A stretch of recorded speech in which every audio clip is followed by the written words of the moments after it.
నమస్తే, welcome to our news network. ఇవాళ మళ్ళీ పెట్రోలు డీజిల్ రేట్లు పెరిగాయి. దేశవ్యాప్తంగా ఈ విధంగా పెట్రోల్ డీజిల్ రేట్లు పెరగడం ఈ నెలలోనే అంటే ఇంకా ఈ 11 రోజుల్లోనే 4వసారి. ఇది ఎన్నికలు దేశంలో 5 రాష్ట్రాల ఎన్నికలు అయిపోయిన దాకా పెట్రోల్ డీజిల్ రేట్లు పెంచలేదు. అయిపోగానే మొదలుపెట్టారు. మొట్టమొదట మే 15న పెరిగింది, తర్వాత 4 రోజులకు మే 19న, మళ్ళీ 4 రోజులకు మే 23, ఆ తర్వాత 2 రోజులకే ఇవాళ మే 25న. ఇలా పెరుగుతూనే పోతుంది. తగ్గడం అనే మాట పక్కన పెడితే పెరుగుతూనే పోతుంది. మే 15న పెట్రోల్కు 3 రూపాయలు, డీజిల్కు 3 రూపాయలు పెరిగింది. మే 19న పెట్రోల్కు 90 పైసలు, డీజిల్కు 90 పైసలు పెరిగింది. మే 23న పెట్రోల్కి 87 పైసలు, డీజిల్కు 91 పైసలు పెరిగింది. మళ్ళీ ఇవాళ పెట్రోల్కు 2 రూపాయల 61 పైసలు, డీజిల్కి 2 రూపాయల 71 పైసలు పెరిగింది. ఈ మొత్తం 4 సార్లు పెరగడం దాదాపు పెట్రోల్కి 7 రూపాయల 50 పైసలు, డీజిల్కు 7 రూపాయల 60 పైసలు మొత్తంగా పెరిగింది ఒక్క నెలలో, ఈ 11 రోజుల్లోనే. దీంతో దాదాపు రేట్లు ఎట్లా పెరిగాయంటే మన హైదరాబాద్లో తీసుకుంటే ఇవాళ పెట్రోల్ రేటు 115 రూపాయల 69 పైసలు, అటు ఇటుగా ఉండొచ్చు కొంత. డీజిల్ 103 రూపాయలు. అదే ఢిల్లీలో 102 రూపాయల 12 పైసలు ఉంది పెట్రోలు, డీజిల్ 95 రూపాయల 20 పైసలు ఉంది, అటు ఇటుగా ఉండొచ్చు. దీనికి కారణం ఏం చెప్తున్నారు? డీజిల్ పెట్రోల్ రేట్లు పెరగడం. అసలు పెరగవు అని ఎలక్షన్ల టైంలో అమిత్ షాతో సహా చెప్పారు కదా, అందరూ చెప్పారు, పెట్రోలియం మంత్రితో సహా ప్రతి ఒక్కరు చెప్పారు, విదేశాంగ మంత్రి కూడా చెప్పారు, పెట్రోల్ డీజిల్ రేట్లు పెంచే ప్రసక్తే లేదు, పెరిగే సమస్య లేదు. ఇక్కడ మన కేంద్ర మంత్రి కిషన్ రెడ్డి కూడా చెప్పాడు, పెరుగుతాయని చెప్పిన వాళ్ళ మీద దండయాత్ర చేశాడు కిషన్ రెడ్డి. అయితే పెరగబోవు అని ఆయన పెరగవు అని చెప్పిన నెక్స్ట్ డేనే, ఆయన 14వ తారీఖు అదో చెప్పాడు, నెక్స్ట్ డేనే పెరిగింది. అసలు పెరగవు అని చెప్పి ఇవాళ పెరుగుతున్నప్పుడు ఏం మాట్లాడుతున్నారు? వాళ్ళ అబద్ధాలు చెప్పింది కాకుండా, పెరగవని అబద్ధాలు చెప్పింది కాకుండా ఇవాళ అంతర్జాతీయ క్రూడ్ ఆయిల్ మార్కెట్లో క్రూడ్ ఆయిల్ విపరీతంగా ధరలు పెరుగుతున్నాయి. దానికి అంతర్జాతీయంగా ఆయిల్ సంక్షోభం కారణం, యుద్ధం కారణం, ఇరాను అమెరికా ఇజ్రాయెల్ మధ్య జరుగుతున్న యుద్ధం కారణంగా రేట్లు విపరీతంగా పెరిగిపోతున్నాయి. కాబట్టి మనకు కూడా రేట్లు పెరుగుతాయి, అది నిజం కూడా. క్రూడ్ ఆయిల్ రేట్లు చాలా పెరిగాయి. దానికి తగ్గట్టుగా ప్రతి దేశం తమ రేట్లను సర్దుబాటు చేసుకోవాల్సిన అవసరం ఉంది. కానీ చాలా దేశాలు ఏం చేస్తున్నాయంటే ప్రజలకు సబ్సిడీ ఇస్తూ పెట్రోల్ ధరలు అంతకుముందు ఎంత ఉన్నాయో అదే రేట్లో కొనసాగిస్తున్నాయి, సబ్సిడీ ఇస్తున్నాయి. మన దేశంలో పెంచుతున్నారు. మన దేశంలో బీజేపీ ప్రభుత్వం వచ్చిన తర్వాత క్రూడ్ ఆయిల్ రేట్లు ఎట్లున్నాయి, మన దేశంలో రేట్లు ఎట్లున్నాయి కూడా మనం చూడాల్సిన అవసరం ఉంది. క్రూడ్ ఆయిల్ రేట్లు ఇవాళ పెరిగాయి కాబట్టి మనం రేట్లు పెంచుతున్నామని మాట్లాడుతున్నారు కదా. క్రూడ్ ఆయిల్ రేట్లు దారుణంగా తగ్గిపోయిన పరిస్థితుల్లో, పూర్తిగా పడిపోయిన పరిస్థితుల్లో కూడా మన దేశంలో రేట్లు తగ్గలేదు. అది మనం అర్థం చేసుకోవాలి. ఇంకొకటి కూడా మీడియాలో ఈ మధ్య గోధి మీడియాలో ప్రచారం జరుగుతున్నది. మన్మోహన్ సింగ్ ప్రభుత్వం ఉన్నప్పుడు ఎంత పర్సెంటేజ్ పెరిగిందో ఇప్పుడు అంత పర్సెంటేజ్ పెరగలేదు అని. ఈ పర్సెంటేజ్ లెక్కల్లో కూడా చాలా మతలబు ఉంటుంది. మన్మోహన్ సింగ్ ఉన్నప్పుడు లేదు కాంగ్రెస్ ప్రభుత్వం ఉన్నప్పుడు క్రూడ్ ఆయిల్ రేట్లు ఎంతుండే, మన దేశంలో రేట్లు ఎంతుండే అనేది కూడా మనం గమనించాల్సిన అవసరం ఉంటుంది. కాంగ్రెస్ ప్రభుత్వం ఏదో గొప్పగా చేసి దేశానికి మేలు చేస్తుందనే అభిప్రాయం కూడా నాకేమీ లేదు. ఓట్ల రాజకీయాల్లో భాగంగా వాళ్ళు కూడా సబ్సిడీలు ఇవ్వడం కానీ ఓట్ల రాజకీయాల్లో భాగం కావచ్చు. పెట్టుబడిదారులకు లాభం చేకూర్చే పనులు వాళ్ళు కూడా చాలానే చేయడం కాదు, వాళ్ళు కూడా అదే పని చేశారు. ఇప్పుడు అదొక్కటే పని చేస్తున్నారు. ఇప్పుడు కాంగ్రెస్ ప్రభుత్వం హయాంలో, ఇప్పటి హయాంలో క్రూడ్ ఆయిల్, ప్రపంచ మార్కెట్లో క్రూడ్ ఆయిల్ ధరలు, మన దేశంలో పెట్రోల్ డీజిల్ ధరలు ఒకసారి పరిశీలిస్తే కాంగ్రెస్ ప్రభుత్వ హయాంలో మొత్తంగా కాకుండా 2014 మాత్రమే తీసుకుంటే, 2014 చివరి అదే గవర్నమెంట్ కాబట్టి కాంగ్రెస్ది, 2014లో క్రూడ్ ఆయిల్ ధరలు మన రూపాయలతో 6,300 రూపాయలు ఉన్నాయి. బ్యారెల్ ధర 6,300 ఒక బ్యారెల్ ధర, క్రూడ్ ఆయిల్ బ్యారెల్ ధర ఉంది. అప్పుడు మన దగ్గర పెట్రోల్ ధర 72 రూపాయలు లీటరు, డీజిల్ ధర 56 రూపాయలు డీజిల్. ఇది గుర్తుపెట్టుకోండి ఒకసారి, 2014లో ఇది. ఆ తర్వాత క్రమం 2015 నుంచి ఇప్పటిదాకా 2015లో సడన్గా క్రూడ్ ఆయిల్ ధరలు ప్రపంచ మార్కెట్లో చాలా దిగజారినాయి. 6,300 ఉన్న క్రూడ్ ఆయిల్ ధర 3,000కు పడిపోయింది 2015లో. చాలా దారుణంగా పడిపోయినాయి. అప్పుడు అంటే సగానికంటే తక్కువకు పడిపోయినాయి. కాంగ్రెస్ హయాంలో 6,300 ఉంటే తర్వాత 3,000 అంటే సగానికంటే తక్కువ పడిపోయినప్పుడు మనం ఎంతకి ఇవ్వాలి? కాంగ్రెస్ 72 రూపాయలకు ఇచ్చింది కదా, సగానికి ఇచ్చినా సరే 35 రూపాయలకు లీటర్ ఇవ్వాలి ఆ రేటు ప్రకారం. పెట్రోల్, డీజిల్ అయితే దాదాపు 28 రూపాయలకు ఇవ్వాలి. కానీ మనం అప్పుడు బీజేపీ ప్రభుత్వం 3,000 క్రూడ్ ఆయిల్ ధర ఉన్నప్పుడు 61 రూపాయల లీటర్ పెట్రోలు, 52 రూపాయల లీటరు డీజిల్ ఇచ్చింది. అంటే క్రూడ్ ఆయిల్ ధర తగ్గినప్పటికీ మనం ఇక్కడ ఆయిల్ కంపెనీలు ప్రభుత్వం లాభాల్లో ఉన్నది, డబల్ లాభాల్లో, మామూలు లాభాల్లో కాదు. సబ్సిడీ ఇవ్వకపోగా డబల్ లాభాల్లో ఉన్నది, లాభాలు సంపాదించింది. అప్పుడే కాదు, 2016లో 3,200 క్రూడ్ ఆయిల్ ధర, మన లీటర్ పెట్రోల్ ధర 64, డీజిల్ ధర 46.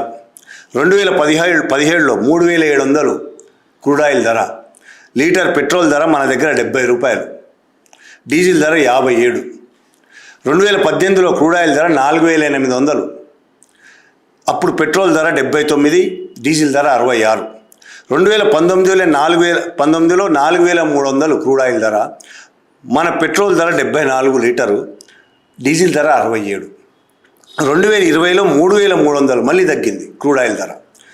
పెట్రోల్ ధర మాత్రం పెరిగింది, 80 రూపాయలు లీటరు, 62 రూపాయలు డీజిల్ ధర. 2021 5,900 రూపాయలు క్రూడ్ ఆయిల్ ధర పెరిగింది. పెట్రోల్ ధర మన దగ్గర 95 రూపాయలు, డీజిల్ ధర 81. 2022లో క్రూడ్ ఆయిల్ ధర 7,300, పెట్రోల్ ధర 97, డీజిల్ ధర 90. 2023లో 6,900 క్రూడ్ ఆయిల్ ధర, 96 పెట్రోలు, 94 డీజిల్. 2024లో 6,600 క్రూడ్ ఆయిల్ ధర, 95 రూపాయలు పెట్రోల్ ధర మన దగ్గర లీటర్కు, 96 రూపాయలు డీజిల్ ధర. 2025లో క్రూడ్ ఆయిల్ ధర 6,800, పెట్రోల్ ధర మన దగ్గర 96 రూపాయల లీటరు, డీజిల్ ధర 101 రూపాయల లీటరు. ఇక ఇప్పుడు 2026లో ఇప్పుడు మేలో క్రూడ్ ఆయిల్ ధర 9,700, చాలా పెరిగింది. మన పెట్రోల్ ధర 115 రూపాయలు చిల్లర, ఒక్కొక్క రాష్ట్రంలో ఒక్కొక్క రేటు ఉండొచ్చు. 115 రూపాయల లీటరు, డీజిల్ 103 రూపాయలు. దీన్ని చూస్తే మనకు అర్థమవుతుంది గోధి మీడియా చేసే ప్రచారం అబద్ధమని, బీజేపీ చేస్తున్న ప్రచారం కూడా పచ్చి అబద్ధం. గత ప్రభుత్వంలో మాకంటే ఎక్కువ ధరలు ఉన్నాయని, మేము చాలా తగ్గించామని పర్సంటేజ్ వాళ్ళది క్రూడ్ ఆయిల్ ధర ఎంత ఉందో అది చెప్పకుండా అప్పుడు ఎంతుంది ఇప్పుడు ఎంతుంది మాట్లాడుతుంది. మన్మోహన్ సింగ్ హయాంలో 6,300 రూపాయలు క్రూడ్ ఆయిల్ ధర ఉన్నప్పుడు పెట్రోల్ ధర 72, డీజిల్ ధర 56కి ఇచ్చారు. సరే, ఆ తర్వాత చాలా దాదాపు 7-8 ఏళ్ల పాటు క్రూడ్ ఆయిల్ ధర చాలా తగ్గుతూ వచ్చింది. కొంత తర్వాత మెల్లిగా పెరుగుతూ వచ్చింది. 3,000, 3,200, 4,000 ఉన్నప్పుడు కూడా కాంగ్రెస్ హయాంలో కంటే కూడా డీజిల్ రేట్లు, పెట్రోల్ రేట్లు చాలా పెరిగాయి. అంటే ఇంతకాలము మన ప్రభుత్వ ఆయిల్ కంపెనీలు లాభాలు దండుకున్నాయి. లక్షల కోట్ల లాభాలు సంపాదించాయి. లక్షల కోట్లే, 1-2 రూపాయలు కాదు, 1,000 కోట్లు కూడా కాదు, లక్షల కోట్లు లాభాలు ఆర్జించాయి. క్రూడ్ ఆయిల్ 10 రూపాయలకు కొంటే ఇక్కడ పెట్రోల్ విపరీతమైన ధరకు అమ్మేసి, అంతకు ముందు కంటే డబల్ ధరలకు అమ్మి లక్షల కోట్ల రూపాయల లాభాలు ఆర్జించాయి. ఇప్పుడు ఏం చెప్తున్నారు? క్రూడ్ ఆయిల్ ధరలు పెరిగాయి కాబట్టి, సంక్షోభంలో ఉంది కాబట్టి, ఇది కాబట్టి, అది కాబట్టి, లక్ష కథలు చెప్తారు. ఈ విధంగా వాళ్ళు డీజిల్, పెట్రోల్ రేట్లు పెంచడం అనేది మొత్తం దేశ ఆర్థిక వ్యవస్థ మీదే తీవ్రమైన దెబ్బ పడుతుంది. దేశ ఆర్థిక వ్యవస్థ మీద దెబ్బ పడడం అంటే ఏదో లెక్కల్లో గీసుకోవడం ఆర్థిక వ్యవస్థ కదా. లెక్కల్లో 10 తగ్గడం, 20 పెరగడం, 5 తగ్గడం, ఇది కాదు. దేశంలో ఉన్న 140 కోట్ల మంది ప్రజల్లో దాదాపు 100 కోట్ల పైన ప్రజలు ఆకలితో అలమటిస్తారు. కొనుగోలు శక్తి నశించిపోతుంది.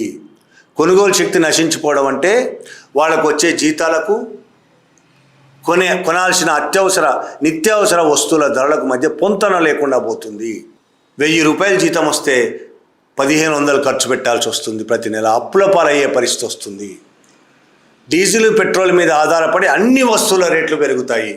ప్రతి వస్తువు తయారైన తర్వాత దేశం మొత్తంకి చేరాలంటే లారీలో, ట్రైన్లో, రకరకాల పద్ధతుల ద్వారా దాన్ని ఎగుమతి చేస్తారు. అలాగ దేశమంతా వెళ్ళాలంటే పెట్రోల్ డీజిల్ ద్వారానే అవుతుంది. లారీలైనా పెట్రోల్ డీజిలే. దీనివల్ల ఆయిల్ పెట్రోల్ డీజిల్ రేట్లు పెరగడం వల్ల వాటి రేట్లు కూడా, ట్రాన్స్పోర్ట్ రేటు కూడా విపరీతంగా పెరుగుతుంది. ఆ పెరిగిన ట్రాన్స్పోర్ట్ రేటు మన మీదనే పడుతుంది. 10 రూపాయలు నిన్నటిదాకా దొరికిన వస్తువు ఇవాళ 15 రూపాయలు అవుతుంది. నిన్నటిదాకా మనకున్న 1000 రూపాయల జీతం ఇవాళ 1100, 1200 కాదు, అంతే జీతం ఉంటుంది. జీతం పెరగదు. వస్తువుల రేట్లు పెరుగుతూ ఉంటాయి. ఒక వస్తువు 2 వస్తువులు కాదు, నిత్యావసర వస్తువులు అన్ని రేట్లు పెరుగుతాయి. ఆల్రెడీ కొన్ని రేట్లు పెరగడం ప్రారంభమైంది. పాల రేట్లు పెరిగినాయి, పప్పుల రేట్లు పెరుగుతున్నాయి, కూరగాయల రేట్లు కూడా పెరుగుతాయి ట్రాన్స్పోర్ట్ వల్ల. దేశంలోని ప్రతి వస్తువు రేటు పెరుగుతుంది. ప్రతి వస్తువు రేటు మనం ఊహించిన స్థాయిలో పెరుగుతుంది. ఒకవైపు ఆర్థిక మాంద్యం, దారుణమైన ఆర్థిక సంక్షోభంలో కూరుకుపోతున్న దేశం అనేది నిపుణులు చెప్తున్నారు. మన కళ్ళ ముందు అర్థమవుతున్నది. ఒకటి ఇరాన్ అమెరికా ఇజ్రాయెల్ యుద్ధం కారణం కావచ్చు. రెండవది మన భారతదేశంలో ఉన్న ప్రభుత్వమే, బీజేపీ ప్రభుత్వం అనుసరిస్తున్న విధానాలు. ప్రజల ప్రయోజనాలు కాకుండా కార్పొరేట్ల ప్రయోజనాల కోసం మాత్రమే చేపడుతున్న పాలసీలు, చేస్తున్న నిర్ణయాలు, అమెరికా కోసం, ట్రంప్ కోసమో అమెరికా కోసమో మన ప్రయోజనాలు తాకట్టు పెట్టే పద్ధతి, వీటన్నిటి వల్ల మన దేశం ఆర్థికంగా కుంగిపోతున్నది.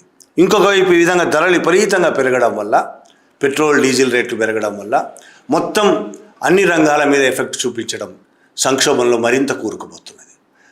ప్రజలు బతకలేని పరిస్థితి వస్తున్నది. ఏ వస్తువు రేపు కొనలేని పరిస్థితి వస్తుంది.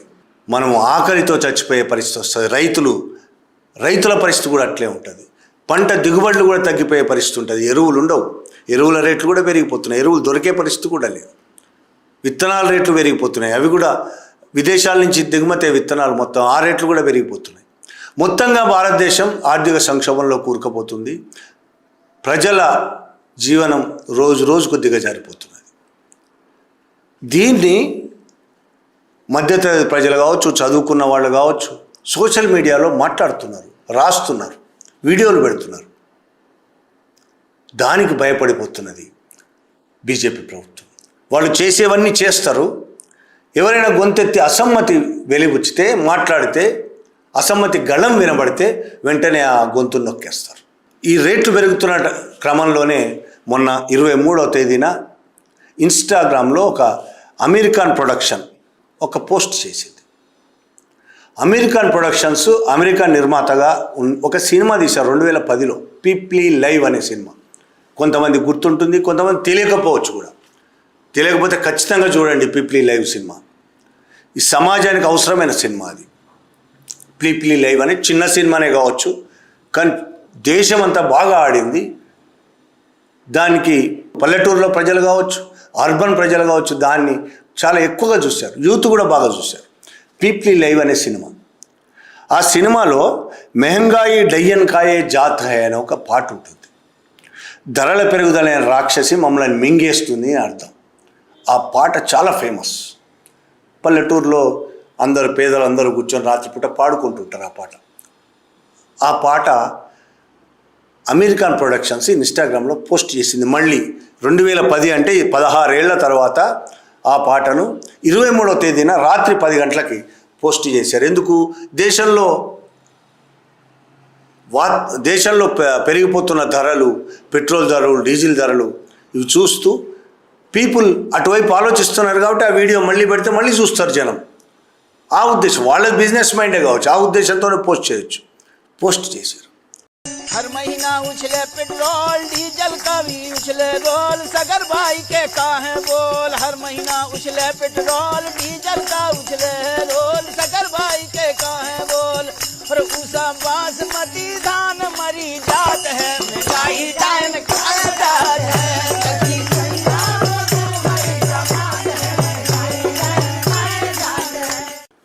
పోస్ట్ చేసిన కొద్దిసేపట్లోనే వైరల్ అయిపోయింది. సోషల్ మీడియాలో చాలా వైరల్ అయింది ఆ పాట. ఇప్పటి జనరేషన్కు ఆ సినిమా ఉన్నట్టు, ఆ పాట ఉన్నట్టు కూడా తెలియదు. ఇప్పుడు కొత్తగా ఆ పాట చూశారు, వాళ్ళు పాట విన్నారు, వాళ్ళకి బాగా నచ్చింది. వెంటనే షేర్లు చేశారు, వైరల్ అయిపోయింది. ఏం జరిగిందో ఊహించవచ్చు మనం. 2-3 గంటల్లో 4-5 గంటల్లో కొన్ని గంటల్లోనే డిలీట్ అయిపోయింది. ఇన్స్టాగ్రామ్ అకౌంట్లో నుంచి ఆ పాట డిలీట్ అయిపోయింది. ఎవరు చేశారు డిలీటు? వాళ్ళే చేసి ఉండొచ్చు. ఎందుకు చేయాల్సి వచ్చింది? ఒత్తిడి ఎక్కడి నుంచి వచ్చింది? ఆ ప్రచారం కూడా ఇప్పుడు సోషల్ మీడియాలో దాని గురించి కూడా చర్చ తీవ్రంగా నడుస్తున్నది. బీజేపీ దాని నాయకులు ప్రభుత్వం వైపు నుంచి చాలా తీవ్రమైన ఒత్తిడి వచ్చింది, అందుకే వాళ్ళు తీసేశారు. ఇది ప్రచారం బాగా జరుగుతుంది కాబట్టి వాళ్ళ సాయంత్రానికో రేపటికో అమెరికన్ ప్రొడక్షన్స్ ఒక స్టేట్మెంట్ రిలీజ్ చేస్తుంది. అక్కడే ఆ ఇన్స్టాగ్రామ్లో రిలీజ్ చేయొచ్చు. లేదు మేమే పొరపాటుగా దాన్ని పోస్ట్ చేశాం కాబట్టి డిలీట్ చేశాం, తెలియక ఎవరో మా వాళ్ళు పోస్ట్ చేశారు లేకపోతే అందుకే డిలీట్ చేశారు. ఏదో కథలు తప్పదు, వాళ్లకు తప్పదు, వాళ్ళు నిజాలు చెప్పలేని పొజిషనే ఉంటుంది. అలా చెప్పకపోతే మరింత ఒత్తిడి ఉంటుంది. ఎంత భయపడుతున్నది బీజేపీ అనడానికి ఇది గుర్తు. ఒక పాటను కూడా, అధిక ధరలకు సంబంధించిన ఒక పాటను కూడా సహించలేకపోతున్నారు వాళ్ళు. ఆ సినిమా పిప్లీ లైవ్ అనే సినిమా సెటైరికల్ సినిమా. అది కాంగ్రెస్ హయాంలో వచ్చింది. వ్యవస్థ మీద సెటైరికల్, ఇప్పుడు నడుస్తున్న రాజకీయాల మీద, మీడియా టీఆర్పీ రేట్ల మీద, రాజకీయ నాయకులు చేస్తున్న వ్యవహారాల మీద, రైతుల ఆత్మహత్యలకు సంబంధించి ఇట్లా చాలా విషయాల్లో సెటైరికల్గా చెప్పాడు సినిమాని. రైతులు ఆత్మహత్య చేసుకొని చచ్చిపోతుంటే మీడియా దాన్ని ఎట్లా దాని టీఆర్పీ రేట్ల కోసం మలుస్తుందో, దాన్ని స్టోరీలుగా మలుస్తుందో, దాన్ని టీఆర్పీ రేటింగ్లో భాగంగా ఎట్లా చేస్తుందో, రాజకీయ నాయకులు ఆ ఆత్మహత్యలను తమ ఓట్లుగా ఎట్లా మలుచుకుంటారు. ఇట్లా చాలా చాలా మంచి సినిమా, బాగుంది. అందులో ఈ పాట కూడా ఉంది, మెహంగాయి అని, అధిక ధరలకు వ్యతిరేకంగా. దాన్ని చూసి కూడా భయపడుతుంది బీజేపీ. అయితే ఇక్కడ విచిత్రం ఏంటంటే, ఇప్పుడు ఆ పాటను మైథిలి ఠాగూర్ అనే ఒక అమ్మాయి పాడిన వీడియో మళ్ళీ వైరల్ అవుతుంది.